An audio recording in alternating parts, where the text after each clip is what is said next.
And good morning, and welcome to Unfiltered Vision News, bringing you the news unfiltered Monday through Friday, 7 to 9 a.m. Eastern. My name is Dr. Ashaki Noni Nichols, and I will be your host. And thank you so much for joining us this morning, Minnesota Fats, and reposting the stream. So let's get into our first video for our Kids Corner section to inspire our young listeners for today. For 6-year-old Leora, a small act of kindness would show her that giving can make you feel richer than gold. One morning, Leora and her mom walked to the park. She was thinking about which cake to buy. But then she saw something that made her stop. She saw an old man with worn shoes and tired eyes. People passed by, but he sat quietly, hoping for someone to notice. Leora's fingers held the coin tight.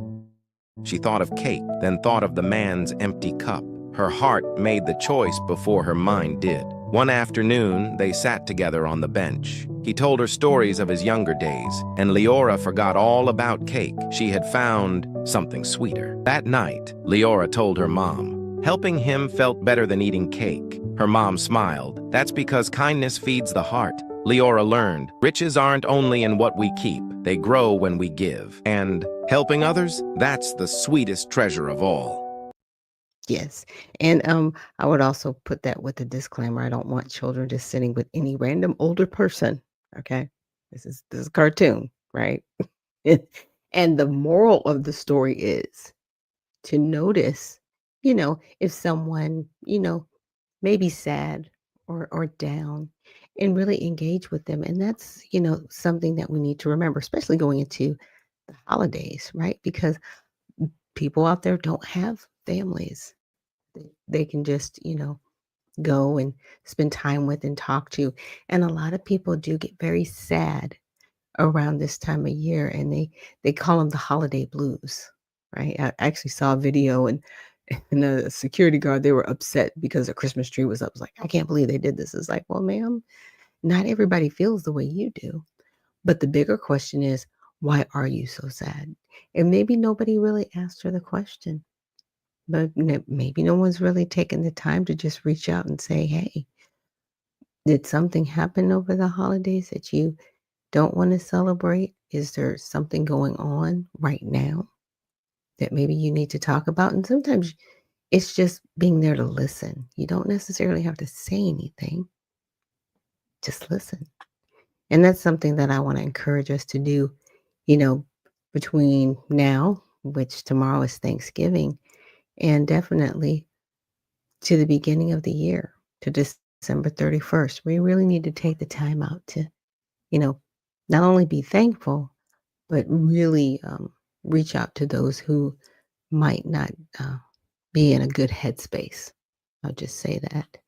And with that, let's go on ahead and read our mantra for how to honor God with our body. So, God, please protect our mind, guard our thoughts.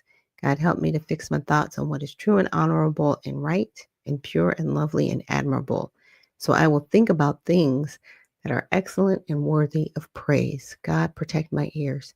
Help me to listen for your voice. God, help me to be quick to listen, slow to speak, and slow to become angry. God, protect my eyes from sin's damage. God, I make a covenant with my eyes not to look lustfully. God, please protect my mouth and help me to speak life. God, set a guard over my mouth. Lord, keep watch over the doors of my lips. God, protect my hands and help me to serve generously. God, help me to do good to everyone and especially to those who belong to our family in the faith. God, protect my reproductive organs. Help me to honor you, God, with purity. God, help me to honor you with my body. And God, please protect my feet and help me to walk in your path. God, let your word be a lamp for my feet and a light on my path. And so I just want to make sure that we are, inspired by that this morning. And Patty Cakes is Grand Rising founder. Grand Rising to you too. And with that, I want to get into a scripture that I came across because, yes, today is Women in Wellness Wednesday. And as I was having my quiet time this morning, I was like, wow, this is very powerful. So I wanted to share it with you guys. It's Proverbs 28:16. And it says a tyrannical ruler practices extortion, right? But one who hates ill gotten gain will enjoy a long reign. And this is something that we need to hold all of our political leaders to, right? When they practice extortion, right? We need to kind of look at who's practicing that, right? If somebody is, but we also need to look at the ones who hate ill gotten gain. And a lot of times, we don't see those individuals that are serving in office because they're not getting the clicks and the likes. Nobody's putting a camera in front of their face. The ones who hate ill-gotten gain, but they're still doing their work in the background. I actually got to meet a representative like that. I can't remember his name, top of mind, but he was a House representative for Georgia, and he's also a medical doctor, and he never took the blood money, I call it, or bribes or got involved in any of that stuff. He went into Congress and he came out pretty much with his same net worth, right? He didn't do the insider trading. He didn't fall for any of the schemes. He did the best job that he could representing Georgia and got some, pretty good legislation done. Like I said, I'm gonna have to find his name, but that, made an impression on me that he was one of the good ones.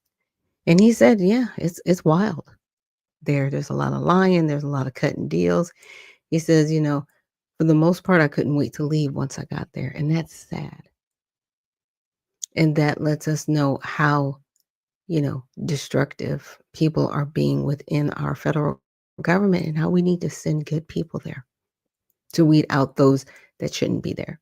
And that is up to us. We still have our votes and we need to make sure our votes count, right? We need to work for our election boards to ensure, okay, that voting is happening properly in each and every election that we have.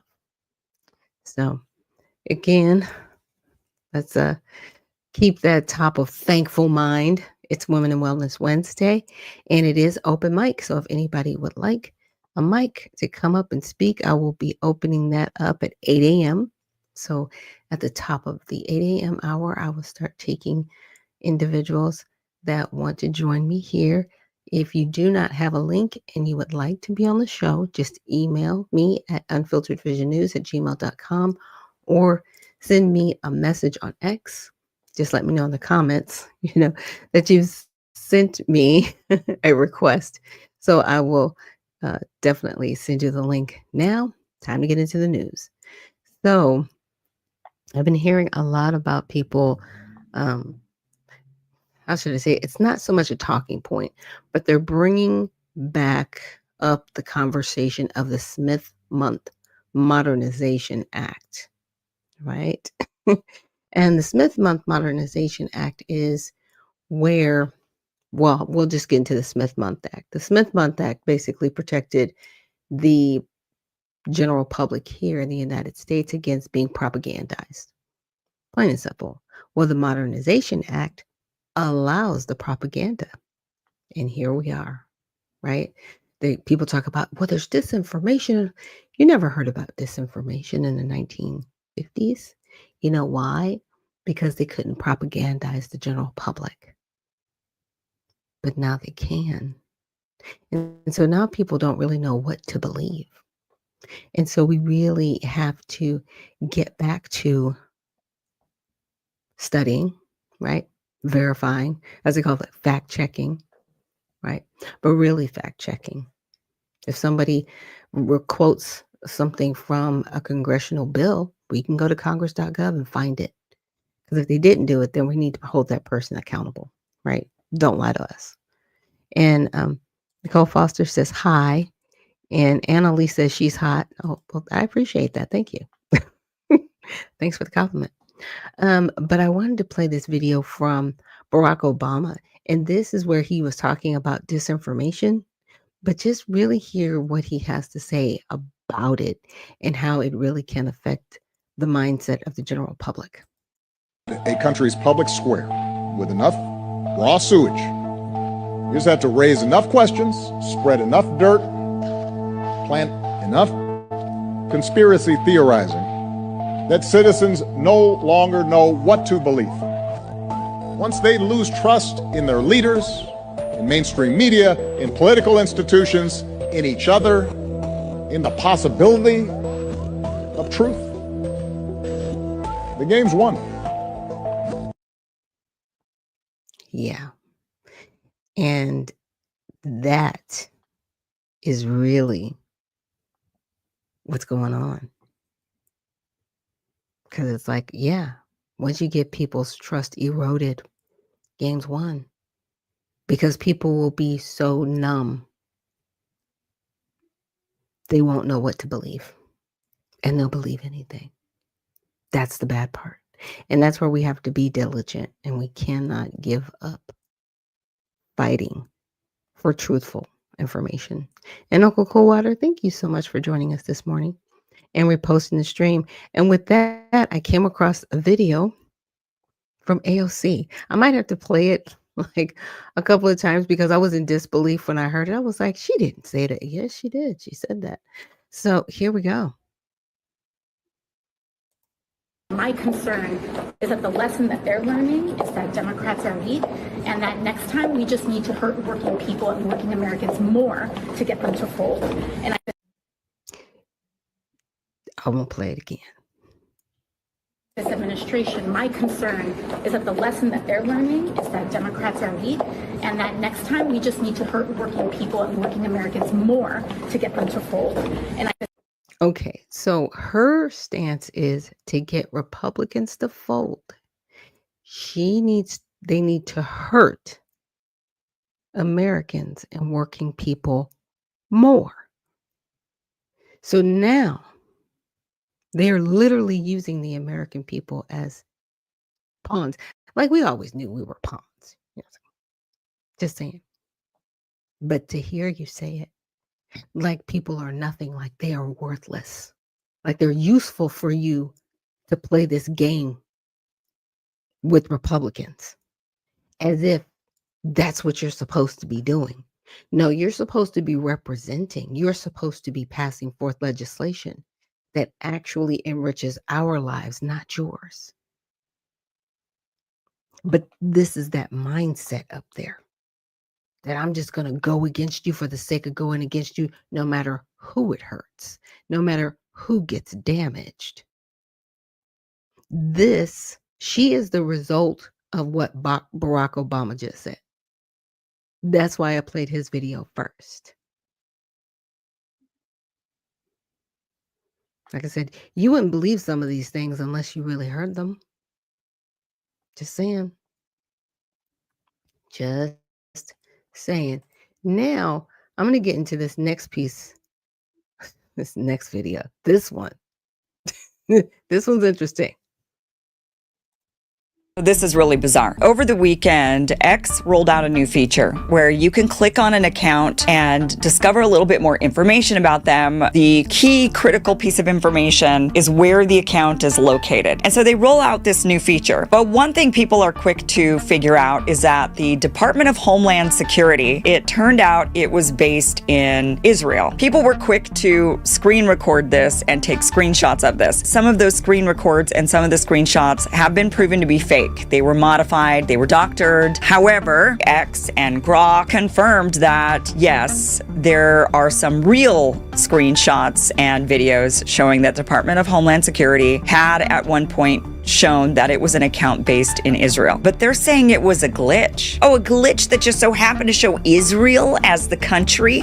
Out of all of the countries in the world, not Madagascar, not Brazil, not Thailand, now Israel. It showed Israel, the country that actually is, most of us can see, running our foreign policy in much of our government. Homeland Security denied this and said, I can't believe we have to say this, but this account has only ever been run and operated from the United States. Screenshots are easy to forge. Videos are easy to manipulate. Thank you for your attention to this matter. It started going viral. Millions of people saw this. And then suddenly what X did was they disabled the feature entirely. And they didn't say why.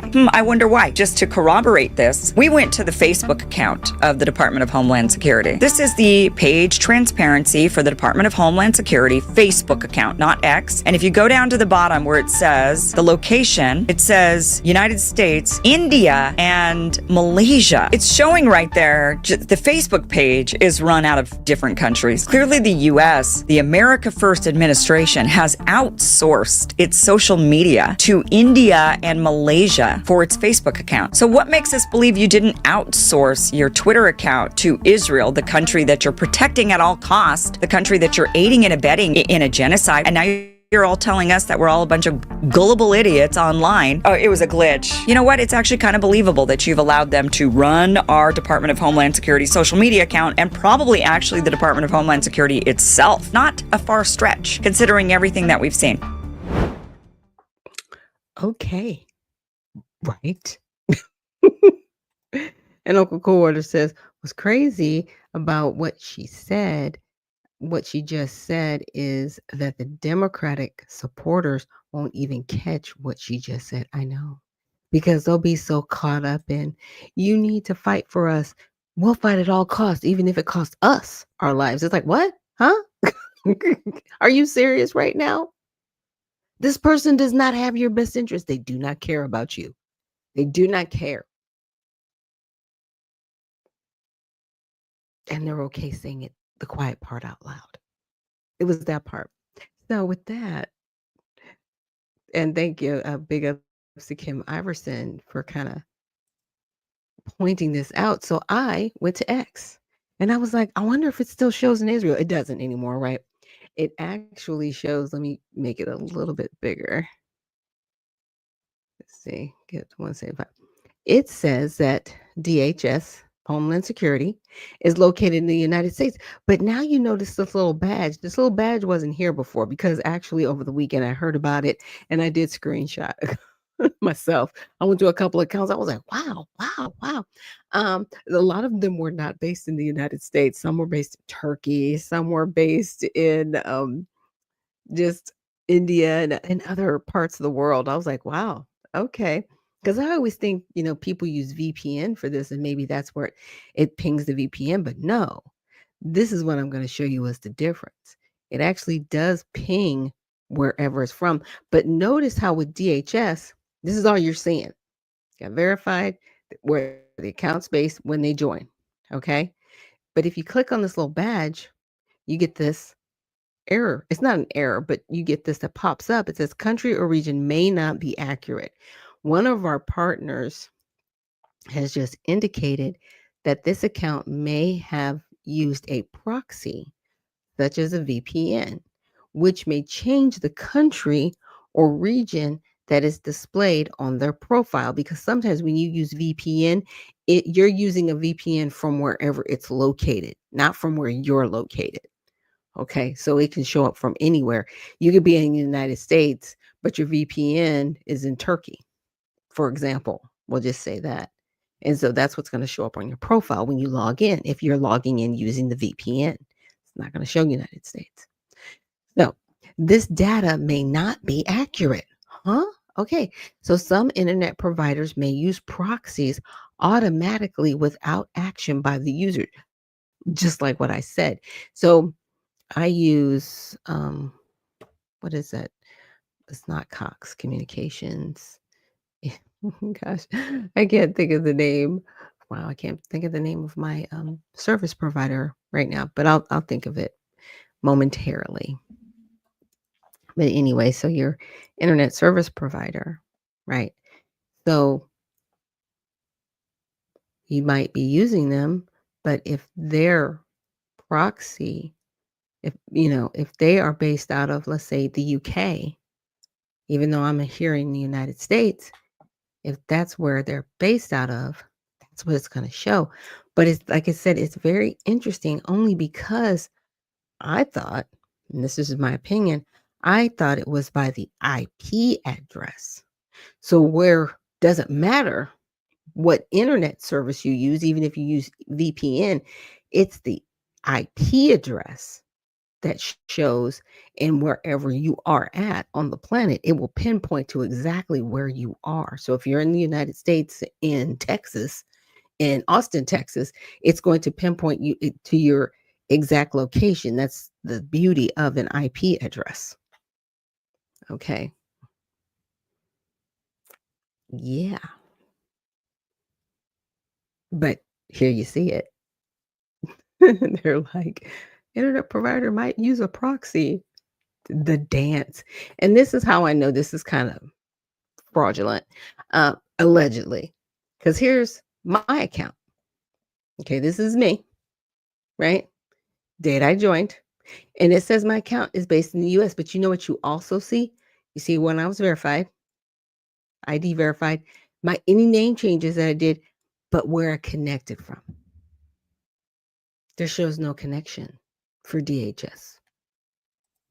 No connection shown. So who's running the DHS Twitter space? Just saying. I guess we're gonna have to go back and check it a little bit later today. But see, when I click, I don't have a badge. I just have like this little information button. It says the country or region that an account is based, can be impacted by recent travel or temporary relocation. So let's say if I was traveling to Paris, so to speak.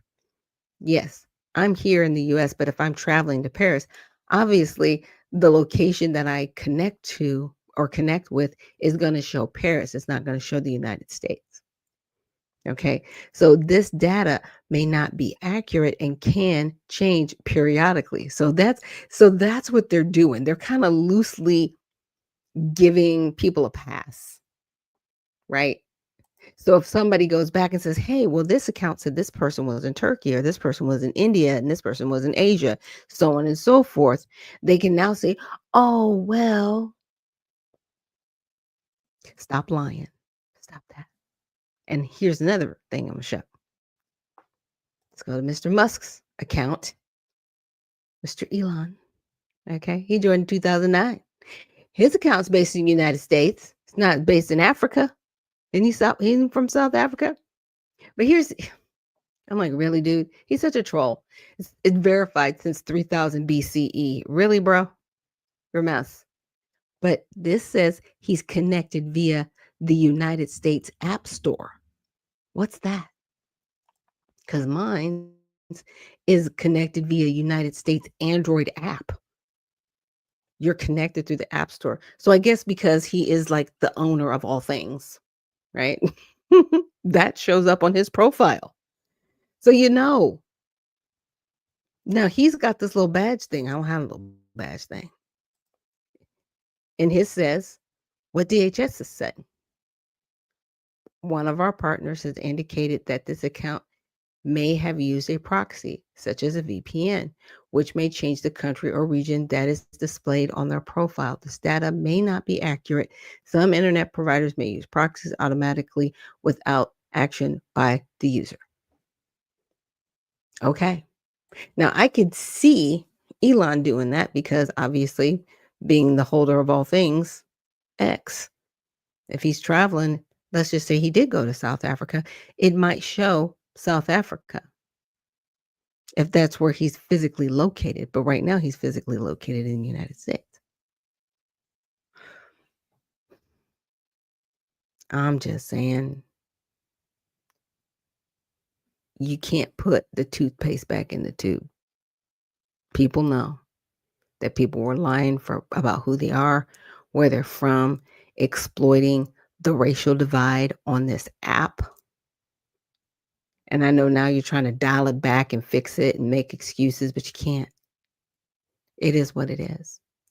But what my concern is, see how you see all of this lower beyond verified, where it says connected? That's my concern with DHS. Where is this connecting from? who's actually running your social media. And we demand to know because, see, we pay for this.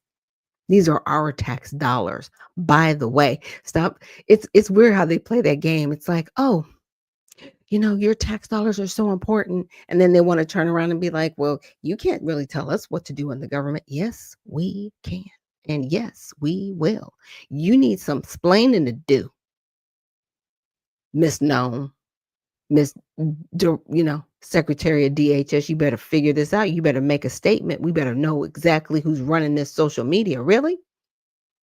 And if it's run through Israel, why? Why isn't it running in the United States? She checks the Facebook account. United States, Malaysia, and India come up. And Malaysia and India come up because they have virtual assistants that you can hire on the cheap to run your social media. Why? If we are so bent America first, like she said, why aren't you hiring people in the United States to run your social media? I can't.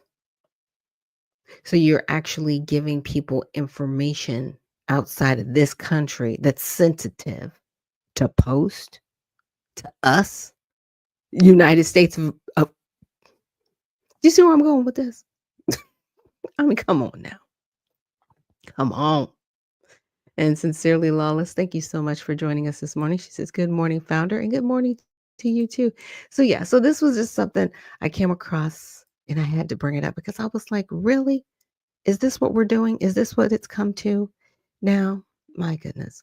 And with that, we're going to take a quick break and come back and get into some more news on this Women in Wellness Wednesday. Thank you so much for joining me here on Unfiltered Vision News, and we will see you on the other side.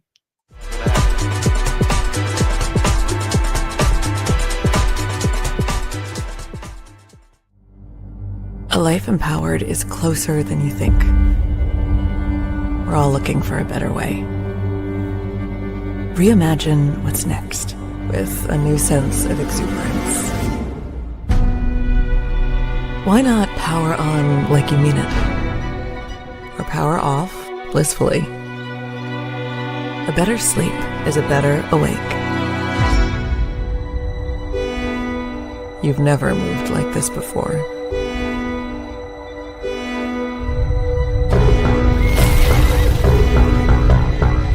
With the energy nature intended. Imagine reprogramming the way you look at the speed of science.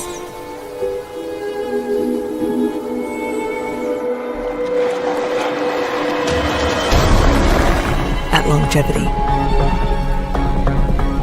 At exhilaration. It's next level rejuvenation.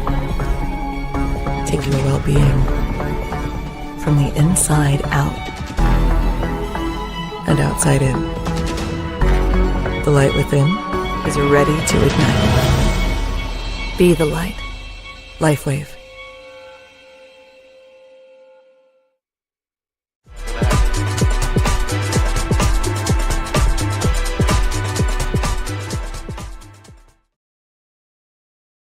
And we are back. Thank you so much for joining us here on Unfiltered Vision News, bringing you the news unfiltered Monday through Friday, 7 to 9 a.m. Eastern. My name is Dr. Ashaki Noni Nichols, and I will be your host. And so I remembered the name of my internet service provider, and it's Spectrum. And they actually have some cool bundling packages. You can do your cell phone, or you can do things a la carte. You can bundle it. It's pretty convenient, like Xfinity, or like I said earlier, Cox Communications. There's a Dish Network. So we have all of these different providers that can also provide the internet. But again, just saying, your IP address is kind of gold. It kind of rules the roost. So this whole VPN thing, I'm like, who's always getting on VPN to come on X? Now, there are people that do that so they can maintain their privacy. And with those that do, right, wherever the VPN is located, that's what it's going to be attached to. That's what it's going to show. So it will show, like, if I had a VPN that was attached to Paris, right? Even though I'm in the United States, it's going to show Paris, even though I'm not there or located there. And that's why some people like using VPN, because they can keep their location autonomous. But I thought, X was all about transparency. Mr. Musk, what are we doing? Okay, and moving on. Uncle Kawada says, good morning, founder. Hope you and your family have an amazing family gathering day tomorrow. Oh, thank you so much. And back at you. Hope you guys do as well. Yes, tomorrow is Thanksgiving. It got here so fast. But we're going to get into a little bit more of this news about the Somali community. This was a video I wanted to play yesterday, but there were so many other videos and so much other news I need to get into. But I'm glad I waited till today, because there's some other things that I found out that I wanted to bring up alongside of it. So let's get into it. Minnesota were just caught for committing their largest welfare fraud scheme yet. This fraud is so massive, Donald Trump is being forced to step in and address it. Not only did they steal it in the most egregious way possible, but it was uncovered that they were using the stolen taxpayer money to fund an Islamic terrorist group back in Somalia. As always, like the video and subscribe to the channel. You're going to want to stick around for this. But let's start by hearing from the ringleader in all of this, sitting United States Congresswoman Ilhan Omar. Waan ahay gabar Mareykanka laga doortay oo Congress-ka Mareykanka ku jirto. Laakiin waxaan ahay gabar Soomaaliyeed, gabar idinku jinsi ah, gabar idinku af ah, gabar idinku diin ah, oo hadde qof iyadoo da'yar waddankeedii laga kaxeeyay wili xiise u qabto in maalin waddankeedii ay ku noolaato oo dadkeedii wax ay la wadaagto. Marka alxamdulillah waxaan rajaynayaa aniga iyo ilmahayga in aan hadde ku barbaariyo iyagana ilmahooda ay ku barbaariyaan dhulkii aniga aan ku soo koray.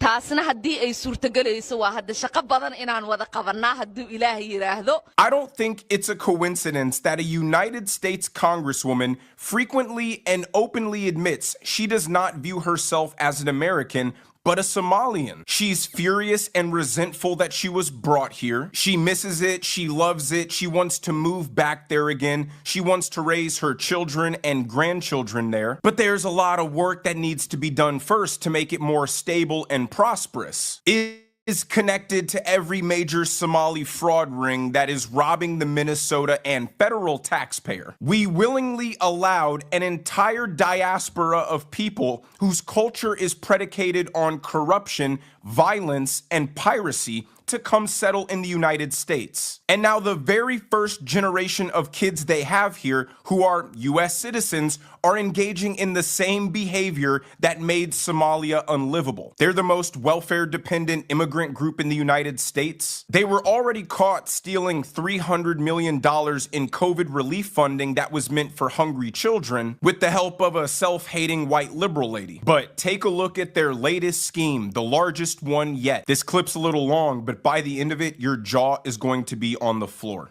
A new, stunning report from the City Journal showing a massive fraud scheme in Minnesota. You have to hear about this. It involves false autism claims, the Somali community, and connections to a terror group. Let's explain over at The Wall. Now, it all revolves around Autism and HSS program. That is Minnesota's Medicaid Housing Stabilization Services. Now, this was created to help seniors, addicts, and others find housing. But the criteria to enter this program was incredibly loose and therefore easy to take advantage of. It's led to fraud and costs absolutely exploding. Just 5 years ago, in 2020, costs for this program were $2.6 million. 4 years later, by 2024, cost had been over $100 million, 104.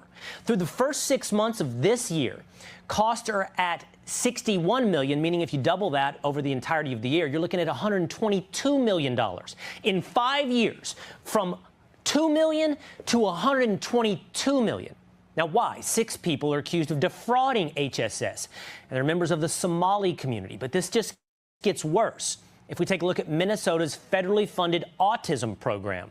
Now, several people, and this is an example, a woman in the Somali community, are co-conspirators, and they're accused of recruiting kids for autism therapy.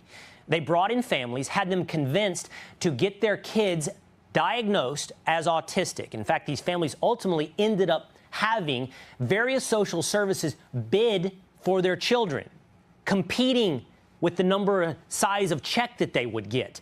It didn't matter if the kids had autism. And what happened? Autism claims to Medicaid surged. In 2018, $3 million. By 2023, listen here, from $3 million to $400 million. Autism providers jumped from 41 to 328 in 5 years. Now, City Journal reports that the Somali fraud rings send a lot of money back to Somalia. 40% of households in Somalia get remittances from abroad. That totals $1.7 billion. That is more than the entire budget of the Somali government. Money being sent abroad, from abroad, back to Somalia. Where is that money going? Take a look at this. Most alarmingly, a lot of that money is funneled through money traders, and in the end, ends up in the hands of al-Qaeda-linked Islamic terror group Al-Shabaab.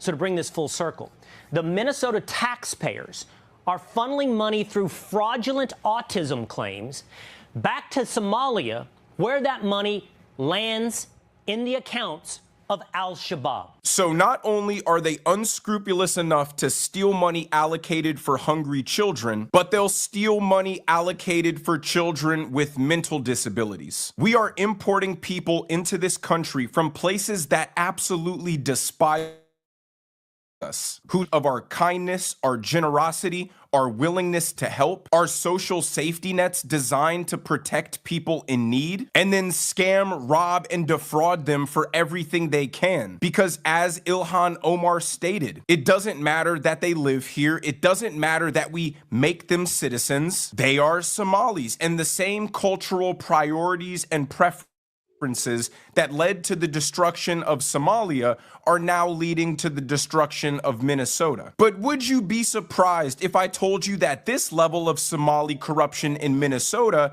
isn't a recent occurrence? Here is news footage from the early 2000s of Somali businesses in Minnesota being raided by the FBI for being money laundering fronts for Al-Qaeda.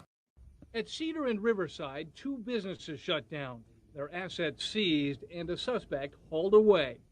That suspect may be Garad Jama, the only Twin Cities individual targeted by customs agents in the raid.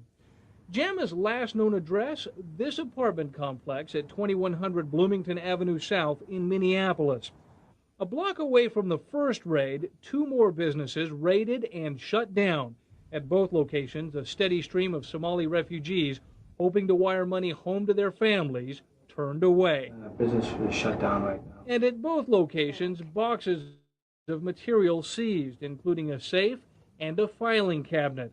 Customs agents believe all 4 businesses are involved in funneling money to Osama bin Laden's al-Qaeda terrorist network. It is not racist to take an honest look at the world and realize we are not the good guys in the eyes of every country or culture, and conclude from that objective fact that it's not in our best interest to import these people into our country by the hundreds of thousands, tell them assimilating is racist, encourage them to keep their same culture, and then be surprised when the same problems that occurred from where they fled from start occurring here. Also, so pretentious liberals can pat themselves on the back and brag about how inclusive they are and that they're more tolerant and virtuous than everybody because they accept all cultures and customs no matter what, even the most vile and repugnant ones, even the ones whose ideologies are centered around the destruction of our way of life.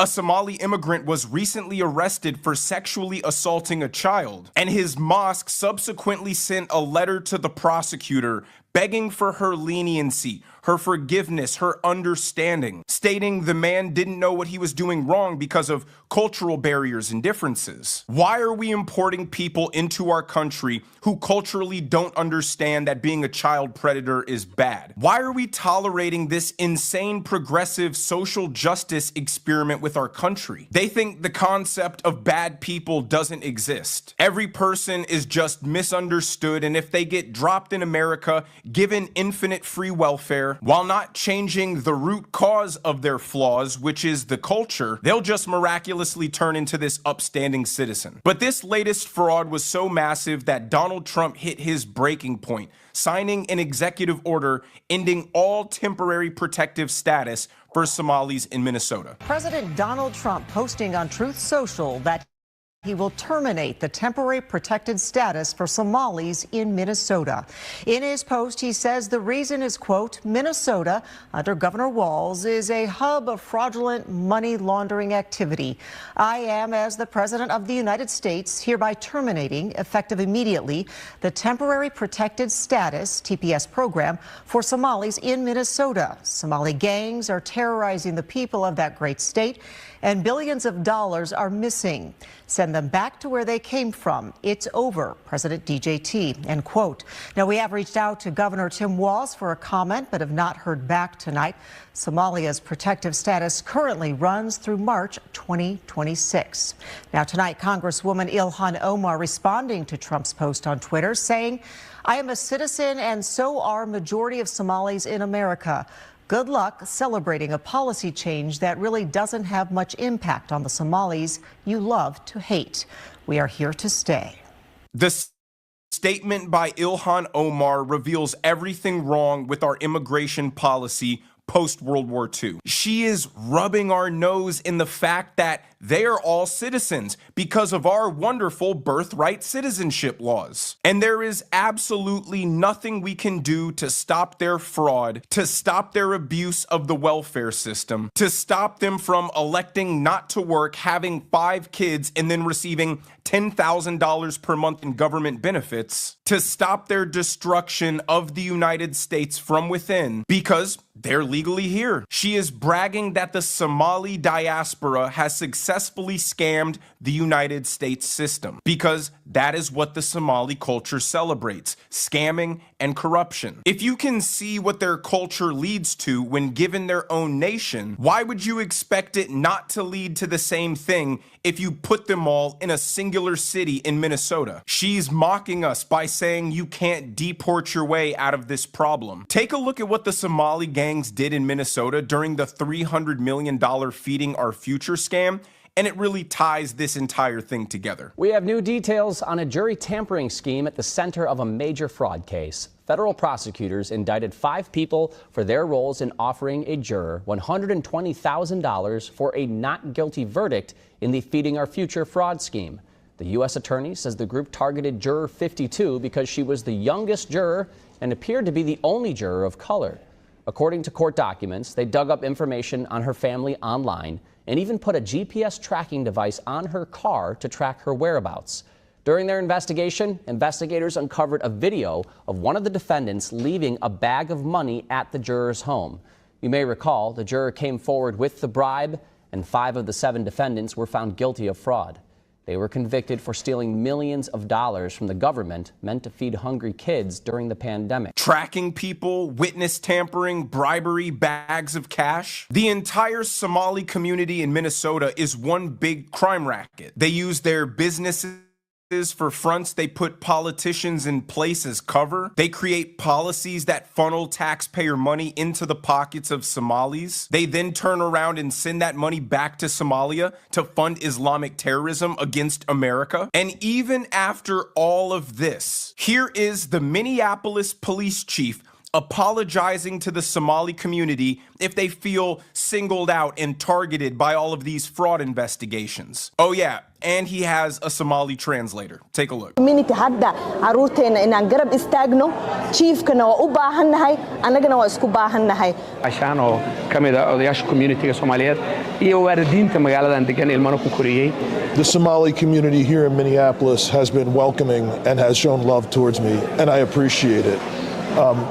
Over the last 3 years, we have been working together to try and address some of the real serious problems that we have in our community. We have to be honest at times with the problems that we're having in our community, and we need our community to help us fix those problems together because it's real and it's serious. At the same time, if people have taken anything that I have said out of context in a way that's caused harm, I apologize, and I'm sorry for that, because that's not my intention at all. That was the police chief symbolically saying, this is your city. This is your state. We're sorry that the big bad federal government is coming in here and disrupting your fraud schemes. Our liberal white guilt precludes us to accept your massive fraud of taxpayer services intended to help children. And we're sorry that the bad racist federal government is singling you out and holding you accountable. And he's forced to have a translator because how dare you expect people in America to speak English? This is their city, and the police chief is at fault for not knowing their language. They believe the burden of assimilation is on Americans to integrate into their way of life, not the other way around. They're forced to perpetuate this delusion because to do otherwise would be to admit that their ideology that there aren't good cultures and bad cultures, but all cultures are different and equally as special, is flawed and wrong, and they would no longer to be able to pat themselves on the back for being the kind of person who believes no human being is illegal on stolen land. But let me know what you guys think down in the comment section below. Yeah. Okay. Right. He said a lot. He said a lot. I know that was a long video. But Dr. C, thank you so much for joining us this morning and reposting the stream. And Uncle Coldwater says, who was the president of the United States during this raid on these Somalians? Because they should have stopped it and deported them when we wouldn't be dealing with it again. Now I know that Bush Sr. brought them over. So that was in the 90s. These investigations and raids started happening, it had to be in 2024 because we're just now in 2025, right? So I think the fraud because of COVID, right? Because these things were done during the COVID years. So this was done under Biden, right? But now, because there is a new administration in place through auditing, they found these things, and you know what I'm saying?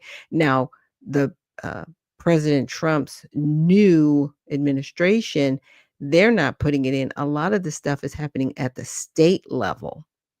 They frauded, they used federal tax dollars for their fraud, but they did it at the state level. I know it's kind of weird, because a lot of states got COVID money, right, during that time. That's why I said it's kind of quasi between federal and state.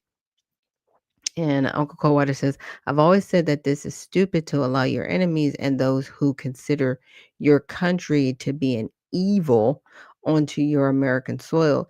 So I believe there's some immigrants on the inside doing this. Okay, I don't disagree. Absolutely nobody invites their enemy into their house. Well, apparently we did. And simply and Soulful says, it's so delusional. It's crazy how they have come here and they're just like, well, we're Somalian. Oh, okay, well, you need to assimilate into the American way of life. No, we're Somalis here in America. It's like, no, you need to be Americans that are of Somali descent. See how that works? But no, you're Somalians here in America, then you need to leave. I'm just saying, because that's who you have allegiance and loyalty to. And that's what I was, wanting to get to point out. But no, see, this is where some of this stuff now gets wild.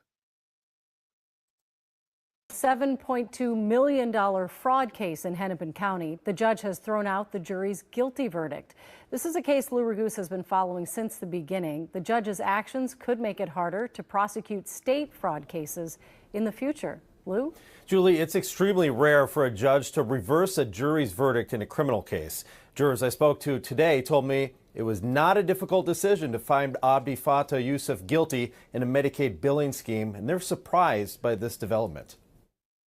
At the August trial for Abdi Fattah Yusuf, the jury heard evidence that he ran his home health care company, Promise Health, out of a mailbox at a Central Avenue address where multiple other home health care companies were supposedly located. Yusuf and his wife, Lol Ahmed, were charged with stealing $7.2 million of taxpayer money through Medicaid overbilling in a personal care assistant, or PCA, scam. The couple allegedly spent tens of thousands of the fraud money on luxury items for themselves. Despite the jury swiftly convicting Yusuf, Judge Sarah West last week decided they got it wrong. It's reversing or overturning a jury's verdict. Defense attorney Joe Tamburino, who's not affiliated with this case, reviewed the decision and analyzed it for KARE 11 News. He says Judge West ruled that the state's case relied heavily on circumstantial evidence and that she believed the state did not rule out other reasonable inferences. That, in fact, there could have been other reasonable theories other than guilt in this case. That's what it comes down to. Despite the ruling, even Judge West wrote that she is troubled by the manner in which fraud was able to be perpetuated at Promise Health. I was stunned. State Representative Kristen Robbins, chair of the House Fraud Prevention and State Oversight Committee, says she's now reviewing if any state laws need to be tightened. We want to strengthen state law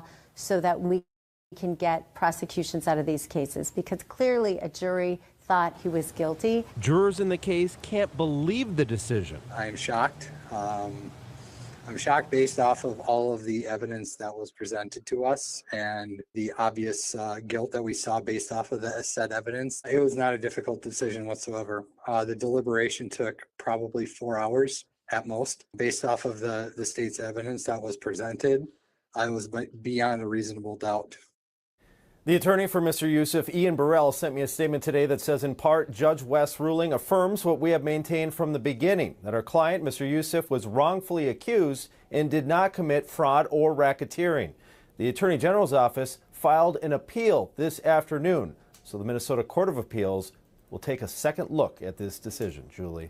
So, Lou, did Mr. Tamburino, did he have any kind of emotional reaction? And this is pretty stunning. This does not happen. Yeah, he leaned towards the idea that this was kind of a one-off and that it would have a good chance at appeal. But the worry is that there's so many other cases just like it where somebody's in the exact same position as Mr. Yusuf but is charged with fraud. And if the judge can determine that maybe they didn't know that the fraud was going on underneath them in the case, then other judges could throw it out just like this one. All right. Do you know how quickly the Court of Appeals would take this up? Any idea? Probably months. All right. Thank you, Lou. Mm-hmm. Yeah. So they committed fraud, but the judge was like, well, maybe they didn't know the fraud was going on. They were committing the fraud. What do you mean they... I'm going to calm down. Wusa, this is happening. Okay? And this is what I call legislating from the bench. Are you serious right now?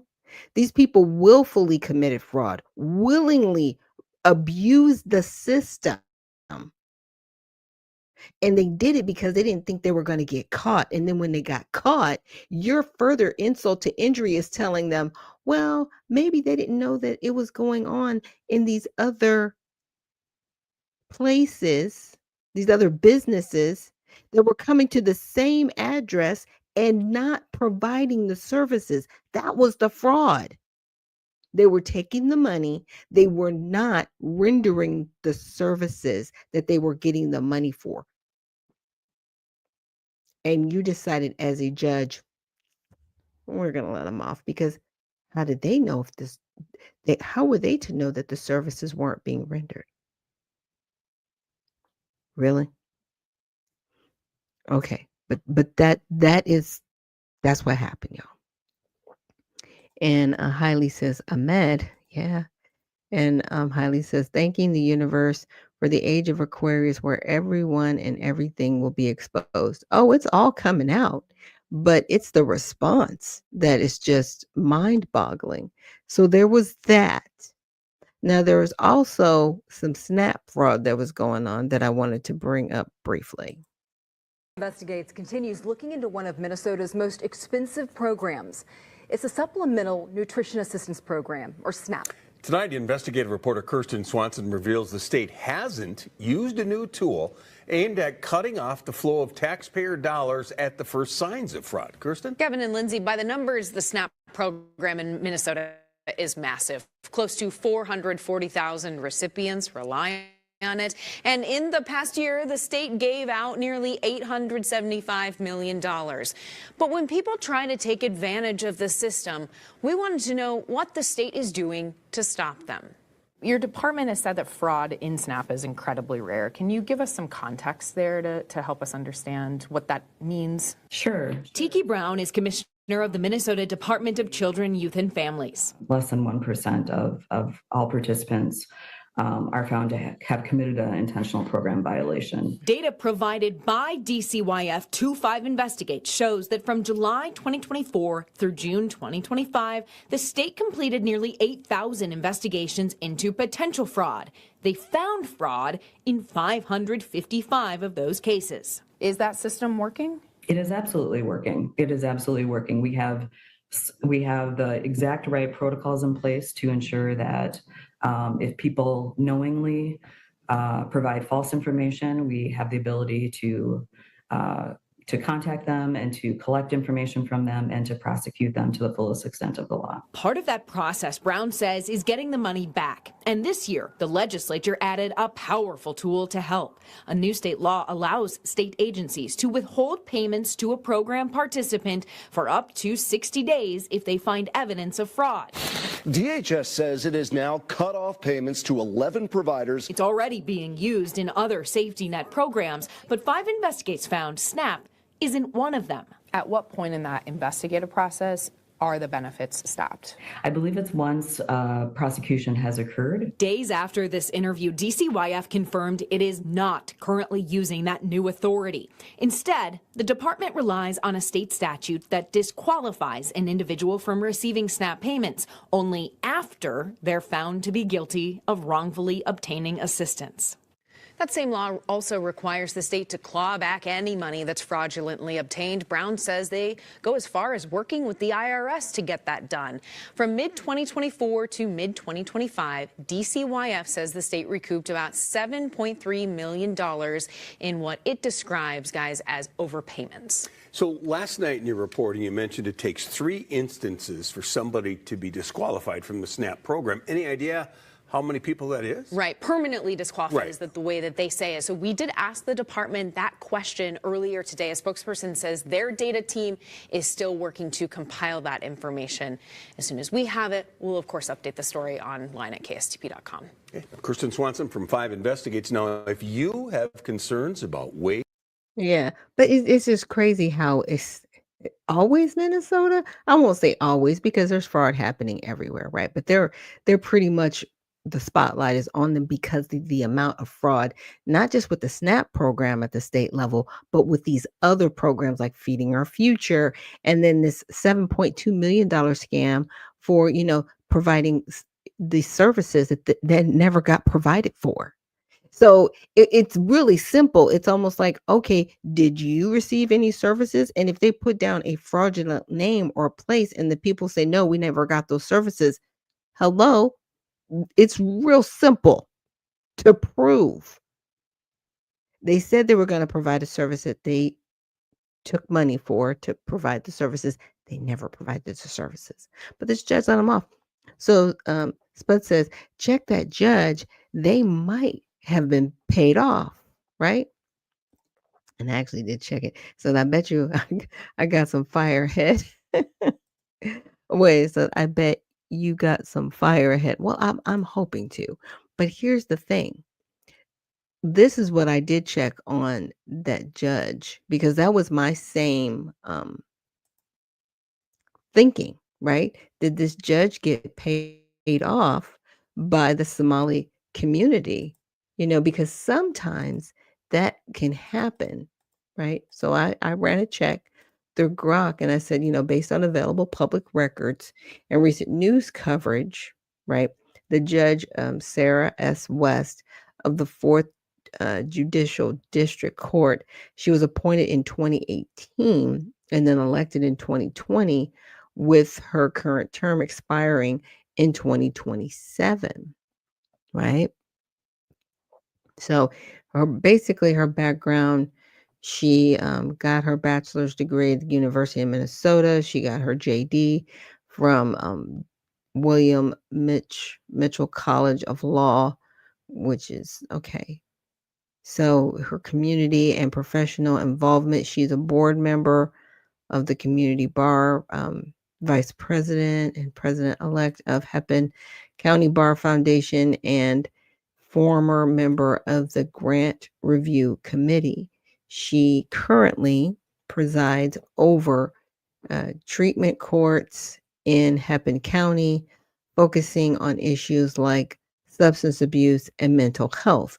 Now, when you do get people in these spaces of substance abuse and mental health, and they have to deal with fraud, they are a lot more sympathetic. And this is just my opinion. And the reason why I say that is if you think about the gentleman that he stabbed that person on the train, the mother was like, you need to put him in a facility where he can't get out.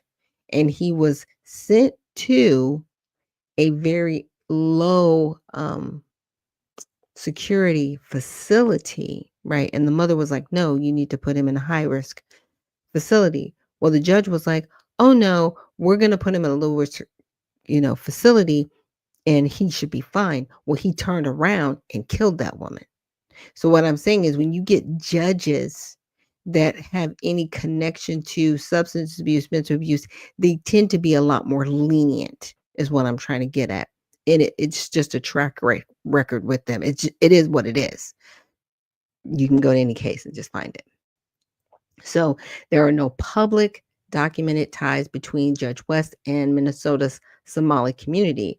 Her biography, judicial directory listing, and professional affiliations show no involvement in Somali cultural organization, advocacy groups, religious institutions, or related community initiatives.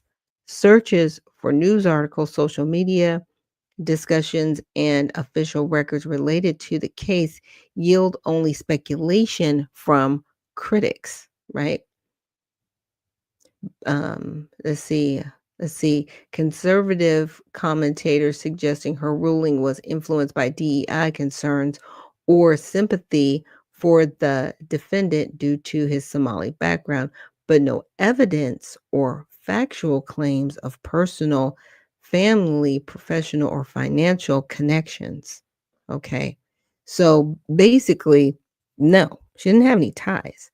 Now, the ruling itself overturning a jury's guilty verdict on grounds of insufficient direct evidence leaking Youssef to the fraud has drawn significant backlash, with some attributing it to political or cultural biases in Hepburn County, a heavily Democratic area with a large Somali American population. Now, that is very isolated, but that could be the reason, right? However, West explicitly stated in her order that she was troubled by the fraud. Okay, so she realizes the fraud, right? At the Youssef's company, Promise Health Services, and emphasized legal standards around circumstantial evidence rather than community sympathies. The Minnesota Attorney General's office has appealed the acquittal, which is allowable in the context since it overrides a jury verdict. If new details emerge during the appeal, they could provide further context, but as of now, nothing substantiates ties, right? Because it's like you're wondering, like, okay, what's going on here? Yeah, it's very crazy. And OnlyFacts, thank you so much for joining us and reposting the stream. And Spud says, that is a troll. Do not read any of their comments. Oh, thank you. Thanks, Spud. You're so sweet. And Open Your Eyes says, same usual suspects. Yeah, it's very interesting because the jury, it only took them a few hours to come to the realization that's like with the evidence that they were presented, and they weren't using any biases. They weren't like, oh, this person's Somali, we're going to find him guilty. No, it was just based on the factual evidence. There, she already said that she was troubled by the fraud, but she went and overturned the jury's verdict. So what's going on? It was just really weird. So I said, can you give me a brief outline of the case and why the jury found the defendant guilty? Okay. So the background we got of the case. So the allegations were Yusuf and his company defrauded the Medicaid program at a 7.2 million over a 4-year period from 2018 to 2022 by billing for non-existent or unprovided home health aid services. So they either made up people that they didn't service, or they just didn't service people at all, right? And funds were funneled through a sham nonprofit entity, okay, supporting a lavish lifestyle. So they were paying a nonprofit agency that didn't do any, or not for profit, that didn't do any of the work, but then they took that money through the nonprofit and just spent it. Just saying. There's 12 felony counts, including theft by swindle and healthcare fraud. So the fraud is right there. And the judge is like, oh no, we're just going to overturn it. What? It's crazy. Like this case is going to get a lot more attention. And Uncle Coolwater says, none of this corrupt activities happen without some inside help from somebody sitting in a seat of decision. Time to drain the swamp and get all these unethical individuals out of our government. But this is just a lower level judge. She's literally a municipal judge. This is all state situation. Even though they're federal dollars, with COVID, they were like, okay, every state were like, okay, we have an issue going on in this state. And so they were like, okay, we'll send federal dollars over here to help in your state. And so through the state HHS program, or this the Minnesota Medicaid program, they were like, we'll provide services as a small group. Does that make sense? So then this small group takes that money and then they committed fraud. I'm like, what? Yeah, but that's what they did. So the trial and the verdict, jury verdict, so prosecution evidence, testimonies from former employees, right? Billing records showing inflated claims, right? Services billed without documentation or delivery. So they were billing Medicaid saying, hey, we're doing this, but there was nothing on the back end. It's just a paperwork thing. They were like, they're never going to check it. They're never going to audit it. And it's like, yeah, they are. So financial audits revealing suspicious transfers and lifestyle inconsistencies, e.g., $1 million in personal expenses. Why would you have $1 million in personal expenses for anything? Right? Y'all don't dress that well. You really don't do lots of things. So Nikes and all these other things, I'm like, were you buying this stuff and then reselling it? I mean, I don't know. I'm just saying. I'm like, I haven't seen pictures of these people, so I don't know what they look like behind all of this. But yeah, we don't know about the houses and cars. And yeah, so it's very interesting. So the scheme exploded, lacks oversight in the Medicaid reimbursements for culturally specific care. Oh, and that's how they exploited. Okay, gotcha. The scheme and what they did, they exploited the lax oversight of Medicaid reimbursements for culturally specific care. So maybe they were like, well, we're Somalis and we're dealing with other Somali people, right? And that's how they were able to get the monies that they did, saying that they were going to provide these services. That never happened, right? So why the jury found them guilty after a 2-week trial. So the trial only lasted 2 weeks. The jury convicted Youssef on all counts in under 2 hours, right?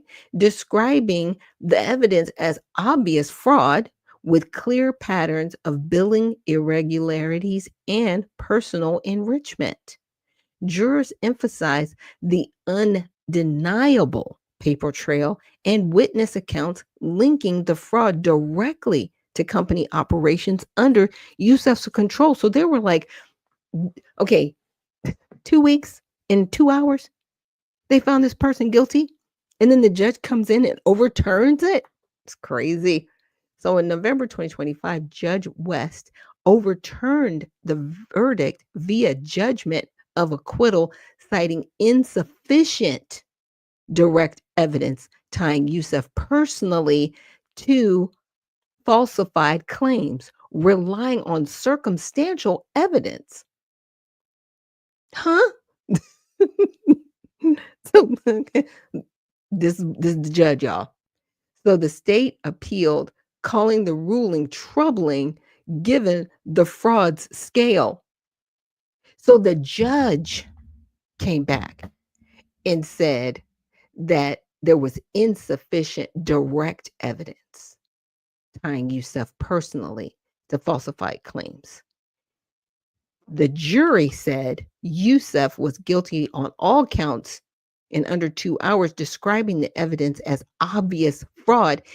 How is it obvious fraud? And she's saying insufficient direct evidence. I'm just saying this is how it fell out, y'all. But at least they're going to acquit. The AG is not giving this up. They're acquitting this. So I said, can you list some of the donors to her campaign? So she had like previous bosses that donated to her campaign, but specific donors, you have to dig a little bit more. So they didn't give me details, but like local firms and attorneys, a place, again, colleagues, friends and families of hers. I wasn't able to find any ties because, of course, I was like trying to find a tie to the Somali community. Like, this is weird. But there's no Somali community specific donors are noted in available summaries, aligning with West's lack of documented ties. So nobody in Somali community, basically. But that's what I was trying to find, Spud. Because trust me, that was my antennas went up completely.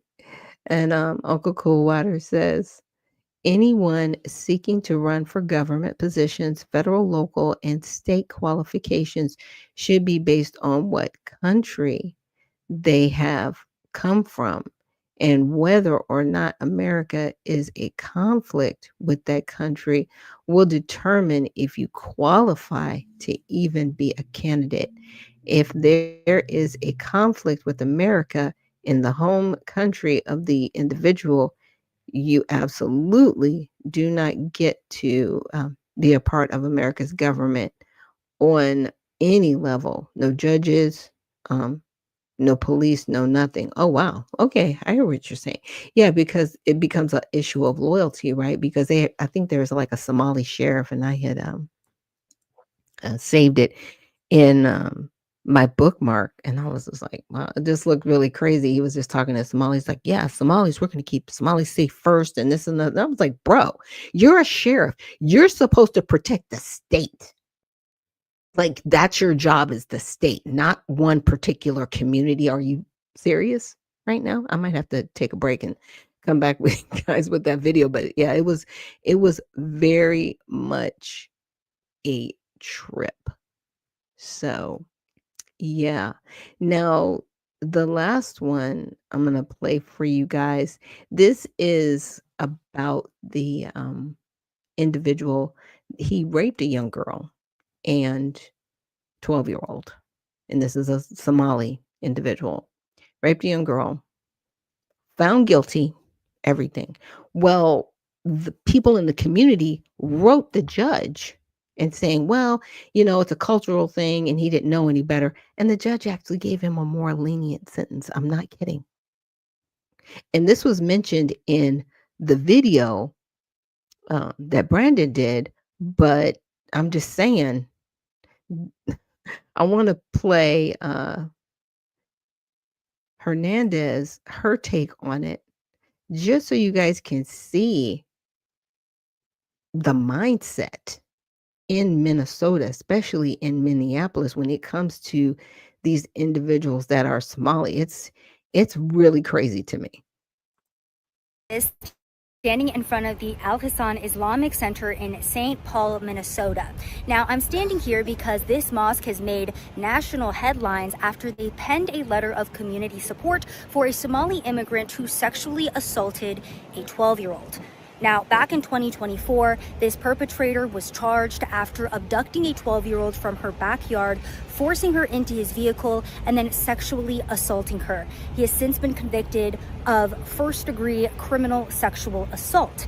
Now, after being convicted, his family members were sending letters to the judge to ask the judge to consider his character when making that sentencing. And one of those letters came from the Al Hassan Islamic Center. It was actually signed by their executive director, stating that he had to face cultural differences and the challenges of taking on a new culture. They also framed him as a family-oriented man who sends his money oftentimes back to his family members in Somalia. The judge actually gave him the lightest sentencing possible. He is only going to be serving 8 years in jail for this crime.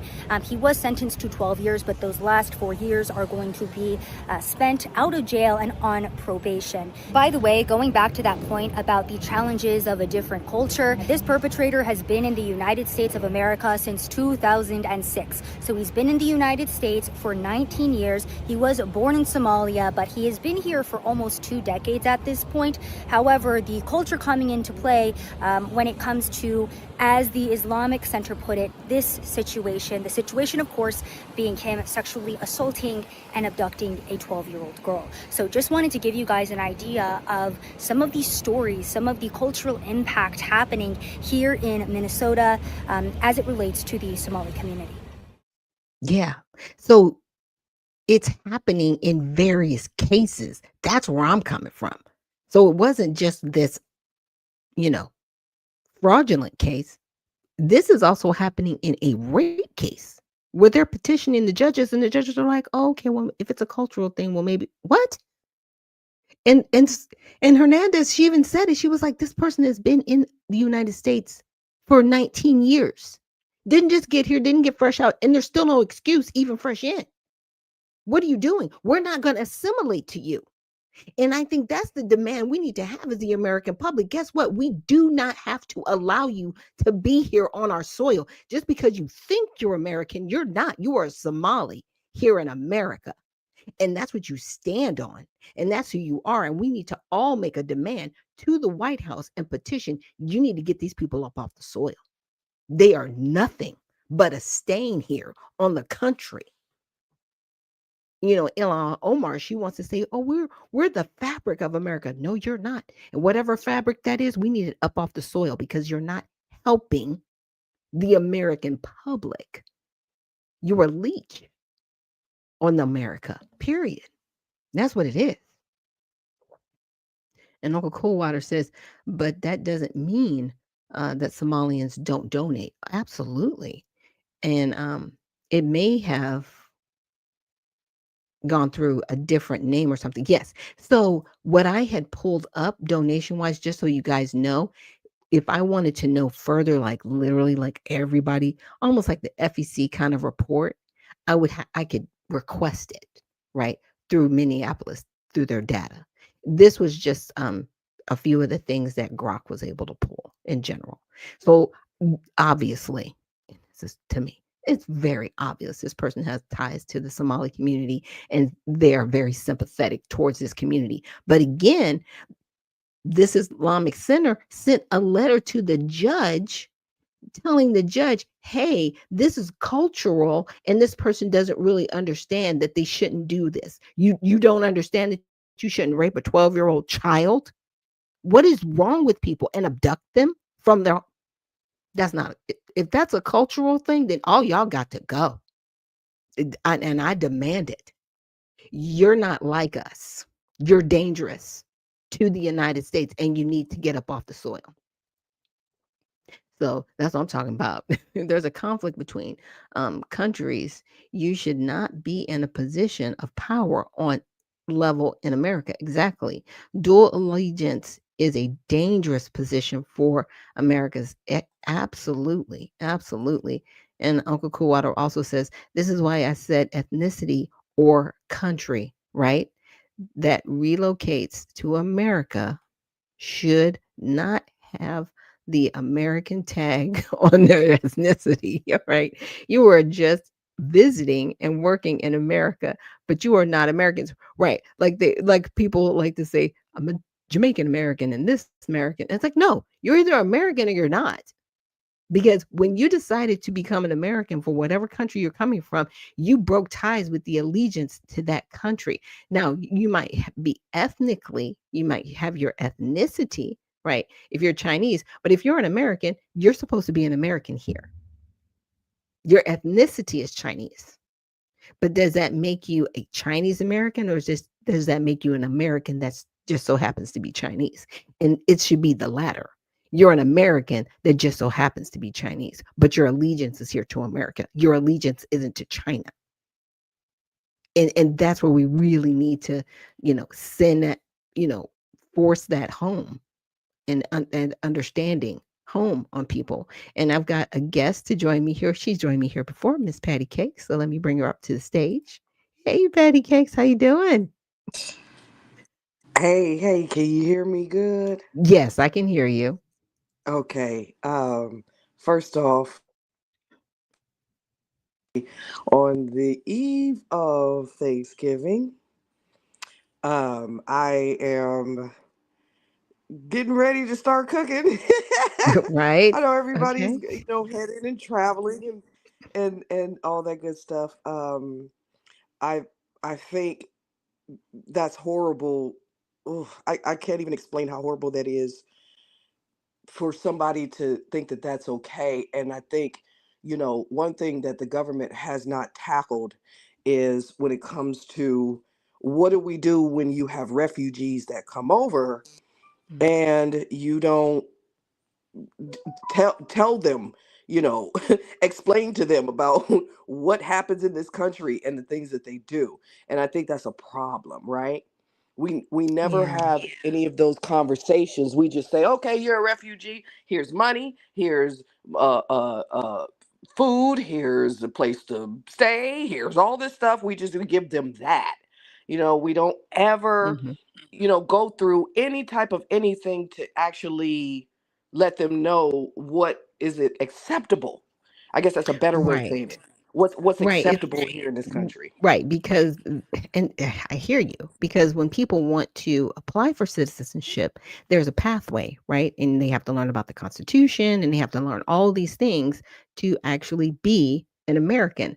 But when it comes to people that are asylum seekers, people coming over here illegally, and even refugees, there's no vetting, Right. right? They just get to Right. come over. They're just here, and we're just dealing with it, and it's crazy. Right. And so, and the last thing I'm going to say is today on the Wake Up Call show, we're going to be discussing a call to action for the Black American New Yorkers. There is a disaggregation bill. So we're going to talk about that. We're also going to lean into the Trump and Maldani Mhm. bromance, I guess you could say. Well, you know, it's business. And that's what people need to remember in politics. This is business. This is not about your feelings. Now, right. if you want to crash out all day long, that's great. But at the end of the day, are you done? or get up off the floor having your tantrum. Now we got to take care of business. Right, right. Yeah, at the end of the day, and I hope anyone that's listening that does live in New York State, this will pertain to you.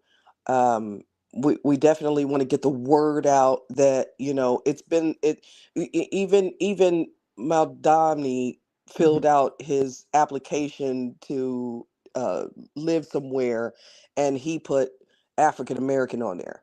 So Right. we're gonna try to break some of those things down in the conversation, and we invite anyone to come and hang out with us just for a little while, because I know everybody's traveling and cooking Right. and all that good Getting it stuff. in. Yeah, so thank you so much, founder, and everybody out there. Y'all have a blacktastic day. Okay. Thank you. And thanks for joining us here on the show. Okay. Yeah. So definitely check out Patty Cakes and her show coming up. Let's see. I'm just making sure I don't have any other comments, but yeah, it's very sad what is going on. And I was trying to find this. Basically, with oh, that's what it was. And I only touched on it yesterday with because I know a lot of people are, with Ilhan Omar, she's like, I can't be deported.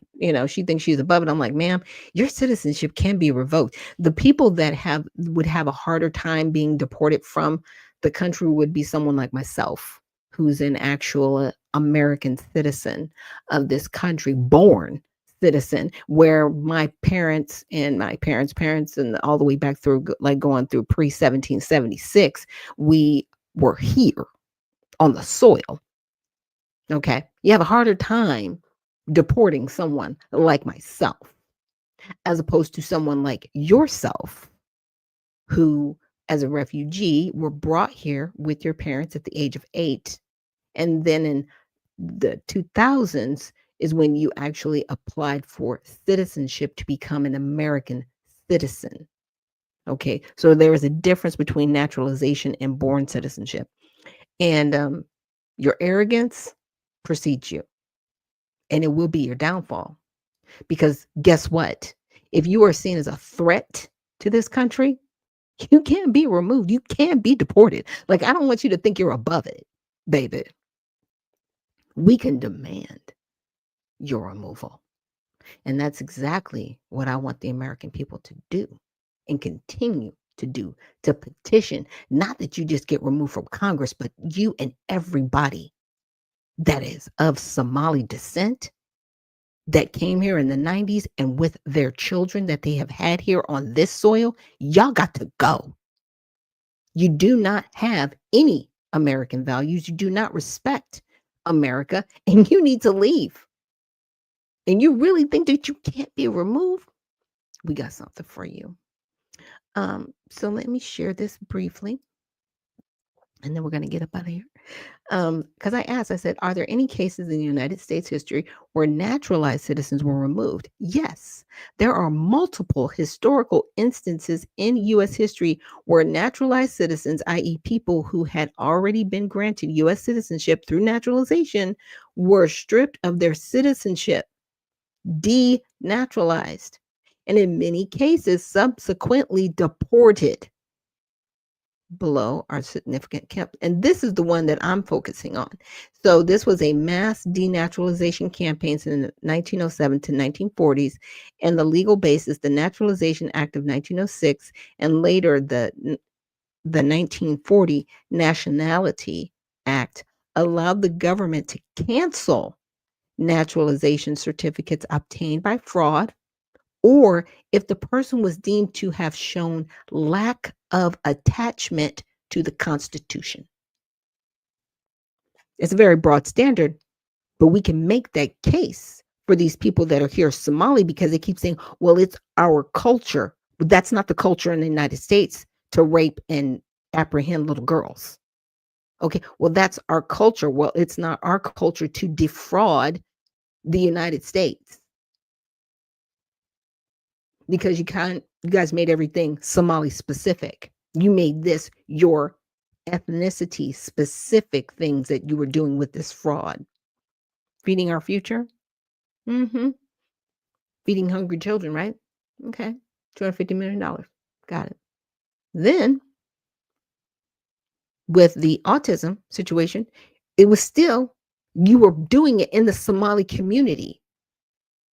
And the providers went up from 41 to over 300 providers. And that's another claim of fraud because those children are not autistic. But you said we need something for our community. This is the stuff culturally that's not in alignment with the United States, and you need to get up off the soil. And Uncle Kowart says, are you sending out links for the people to come on stage with you? I was doing it for the ladies, but you can use the link that I had already sent you, Uncle Coolwater. You should have it. I know you might have to go back in your you might have to go back in your text messages, but from when you came on for Mighty Men Thursday, the same link will work if you want to come on stage, or I will try to send it to you during my rant, or maybe I'll have to play a commercial to do it.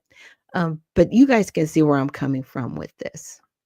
So Emma Goldman, she was an anarchist activist naturalized through marriage, was denaturalized in 1919 and deported to Russia along with hundreds of other radicals during the first Red Scare, Palmer raids. So we can get these people up off the soil. This is not something that is new. This isn't something that can't be done. That's all I'm telling you. That's all I'm saying. Okay. And then it says thousands of naturalized citizens of German, Italian, and Japanese ancestry had citizenship revocation proceedings initiated during World War I and World War II on suspicion of disloyalty. Come on now. Come on. In the 1920s and 30s, many Mexican Americans, naturalized citizens, especially in the Southwest, were targeted during repatriation drives. Some had their citizenship certificates canceled on technicalities, alleged fraudulent naturalization, and were deported in the Mexican repatriation campaign of 1929 to 1936. So it's not like we can't get people removed from this country. So I need you to stop being so arrogant, Miss Omar, Miss Somali First, because you're not going to play this game with us. We're not going to play the game, ma'am. Oh, you're so sweet. Uncle Coolwater was laughing. He was like, I forgot it was Wednesday. Yep, it's the latest day. So I wanted to post this. So you can comment the White House on this. The number is 202-456-1111, or you can email comments to the White House at comments@whitehouse.gov. And let's just start making this trend where we're either calling and saying, we demand all Somalis be removed from the United States. They are not assimilating and they are a danger to our way of life. And they are. With the fraud that they've committed just in the state of Minnesota alone. What about those individuals that needed those resources for autism, that needed those resources for housing? And they are blatantly, fraudulently doing this. That judge that overturned that fraud where they misused $7.2 million that was obvious fraud, she needs to be disbarred. She does. You need to be removed. Obviously, you don't know the law because you said, well, there was something there, but was it intention? Was there intent? Yes. They went and spent the money. It wasn't like they went and put the money in a bank account somewhere. They went and spent it. What is wrong with you? And they continued to do it for years. They did it for 4 years, not 6 months, 4 years. That is intent. Criminal intent, and it keeps going back to this criminal behavior. And if they're sending any of the remittances to terrorist activity, to fund terrorist activity, they got to go. They got to go. Everybody's got to go. And I don't want to hear that birthright citizenship stuff. Nah, you need to leave. You're a danger to America. And we need to petition the White House. Again, call the White House at 202-456-1111 or email comments at whitehouse.gov. And this needs to be something that we need to just make a standard. Okay? Whenever we see something going wrong, call the White House and email them. Say, enough. Enough is enough. The American people, we suffered enough. Okay? Going through COVID, you got the ACA off the chain with, deductibles, and people can barely afford health care. People can't buy homes anymore. The job market's, running wild. And we got people here that we said, come here out of the kindness of our house that are robbing from us.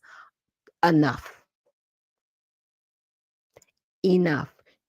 Close $250 million. Do you know how life-changing that could have been for people that needed it? And you're abusing the system and then scoffing in our faces like, whatever. I want Ilhan Omar removed from Congress, denaturalized, and deported. That's it. In that order. I want her off the soil since she wants to be a Somali girl and raise her kids and her grandkids in Somalia. Bye. Don't let the door hit you. And I will be grateful because we will be a better country with you not here. And I'm saying that 100%. We will be better off without you, without Talib. You two, oh, y'all can go. And you can send her right back to Pakistan. You too. I want you removed from Congress, denaturalized, and deported. And your family members with you. But with the Somali community, there's about 150,000 of y'all. Oh, all y'all can get up off the soil. If we can get 500,000 people removed in a year, we can remove y'all with your children. And they need to be stripped of their citizenship as well. Don't come back here. You need to go back to Somalia and you need to stay there forever. No vacations. We don't want to see you. I don't even want to see you as dignitaries. We can meet somewhere over there. We can meet in Egypt. We can meet somewhere over in the Middle East. But you don't get to come back over here anymore. But that's where I'm at on it. So thank you guys for joining me here on Unfiltered Vision News for Women in Wellness Wednesday, and also for, pre-Thanksgiving Day. We will be off the air for Thursday and Friday, but we will be back on Monday for the Monday recap. Okay. And definitely, if anybody follows Patty Cakes, check her out. She said that they're going to be holding a space. I'm not sure what time it is, but they're going to be holding a space on X for the program that she has. I think it's like her and Lovely, and I'm not sure who else is involved there. I haven't actually checked out the space yet because I don't stay online all day. I have other things that I do offline. But with that, I just want to thank everybody for a wonderful year, right? The things I'm grateful for is to be here with you guys every day, Monday through Friday, 7 to 9 a.m. Eastern. Just grateful for life and my kids, my husband, my grandson. I got to hang out with him on Monday for my birthday. And just remember, sometimes people get the holiday blues. So if you see somebody that might not be doing too well, make sure you give them an extra smile and a hug. Okay. So, Cajun Lady, she sent her red, white, and blue hearts. Good morning, Cajun Lady. So with that, we're going to end the stream. And remember, stay well, stay focused, and stay unfiltered. We'll see you on Monday.